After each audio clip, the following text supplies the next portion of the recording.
بسم اللہ الرحمن الرحیم۔ السلام علیکم ورحمۃ اللہ وبرکاتہ۔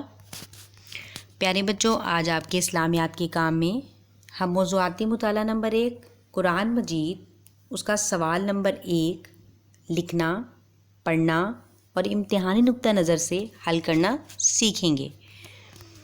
یہاں آپ کے سامنے سوال نمبر 1 قرآن مجید کا تعارف موجود ہے۔ سب سے پہلے لفظ قرآن کے معنی۔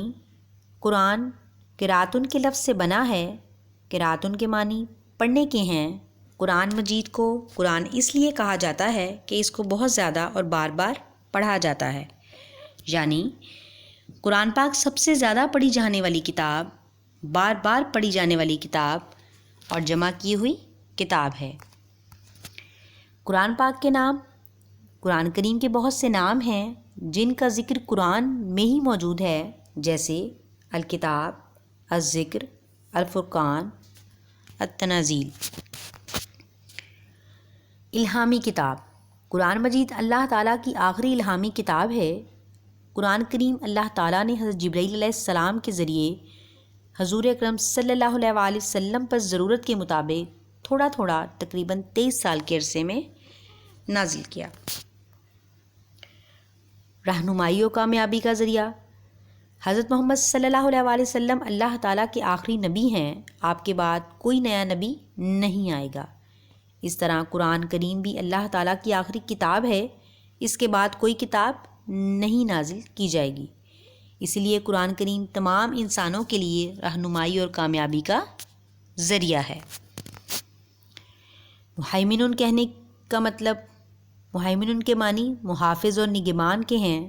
قرآن کریم کو پچھلی کتابوں کے لیے مہیمن کہنے کا مطلب یہ ہے کہ ان کتابوں میں جو تعلیمات اور عقائد اپنی اصلی حالت میں محفوظ نہ رہ سکیں، ان کو قرآن کریم نے نئے سرے سے بیان کر کے محفوظ کر لیا۔ اس لیے قرآن کریم کو پہلی کتابوں کے لیے مہیمن کہا گیا ہے۔ ارشاد باری تعالیٰ ہے، ترجمہ: اور تمہاری طرف ہم نے یہ کتاب نازل کی ہے اور یہ حق لے کر آئی ہے۔ اس سے پہلے جو آسمانی کتابیں نازل ہوئیں ان کی تصدیق کرنے والی ہے، ان کی محافظ اور نگہبان ہے۔ قرآن پر عمل کرنے کی وجہ۔ قرآن کریم کی تعلیمات اور پورے اطمینان کے ساتھ ہر زمانے میں عمل کرنے کی وجہ یہ ہے کہ اللہ تعالیٰ نے پہلی امتوں کی رہنمائی کے لیے نبیوں کو مبعوث فرمایا اور ان پر کتابیں بھی نازل فرمائیں، لیکن وہ کتابیں اپنی اصلی حالت میں محفوظ نہیں رہیں۔ قرآن کریم نے گزشتہ آسمانی کتابوں کی تعلیمات کو نئے سرے سے بیان کر کے محفوظ کر لیا۔ یہی وجہ ہے کہ قرآن کریم کی تعلیمات پر پورے اطمینان سے ہر زمانے پر عمل کیا جاتا ہے۔ قرآن کریم کے موضوعات۔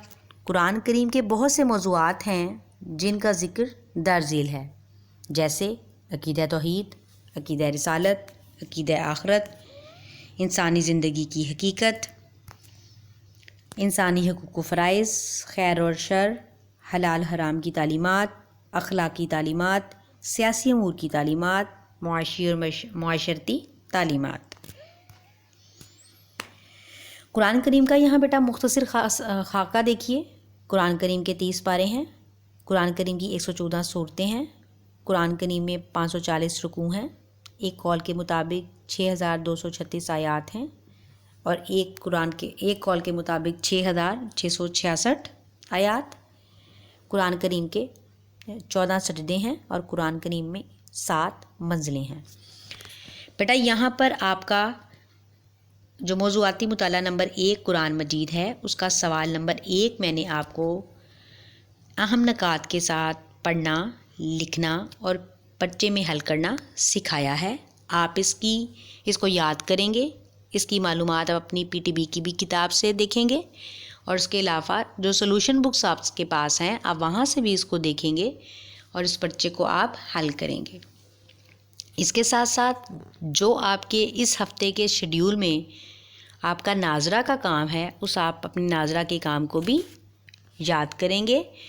وہ آپ کی ہوم ایکٹیویٹی ہے، آپ کے گھر میں کی جانے والی سرگرمی ہے۔ آپ نے اس ناظرہ کو اچھے طریقے سے یاد کر لینا ہے۔ مشقی و مختصر سوالات کا حل آپ اس میں سے خود کریں گے. میں نے آپ کو پورے سوال کا جواب کرنا سکھا دیا ہے اور اسی سوال میں سے آپ نے اس کے کثیر الانتخابی سوالات کی مشق بھی کرنی ہے. شکریہ. اللہ حافظ. اللہ نگہبان.